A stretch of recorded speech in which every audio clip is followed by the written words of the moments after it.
नमस्कार भावांनो, हिंद केसरी मैदानमध्ये आपलं सर्वांचं स्वागत आहे. तर भावांनो, उद्या देवाभाऊ केसरी मैदान संपन्न होणार आहे. तर त्याच मैदानामध्ये आपला सर्वांचा लाडका रुस्तम द्वादश हिंद केसरी बकासूर पळण्यासाठी जाणार आहे. तर नक्कीच कोणत्या गटात पळताना दिसणार याचीच अपडेट आपण या व्हिडिओच्या माध्यमातून देणार आहोत.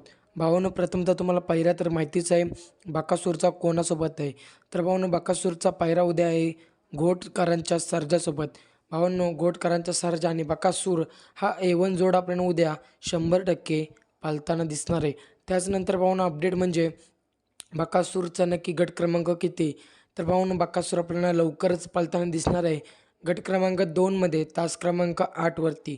भावांनो, गट क्रमांक 2 तास क्रमांक 8वरती आपला लाडका देव बकासूर 100% पाळताना दिसेल.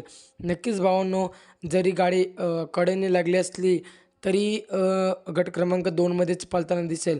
कारण जेवढ्या लवकर बकासूर पळेल तेवढ्या लवकर तेवढा आराम बकासूरला मिळेल सेमीसाठी. त्याचमुळे भावांनो, बकासूर उद्या लवकर पळताना दिसेल. धन्यवाद भावांनो.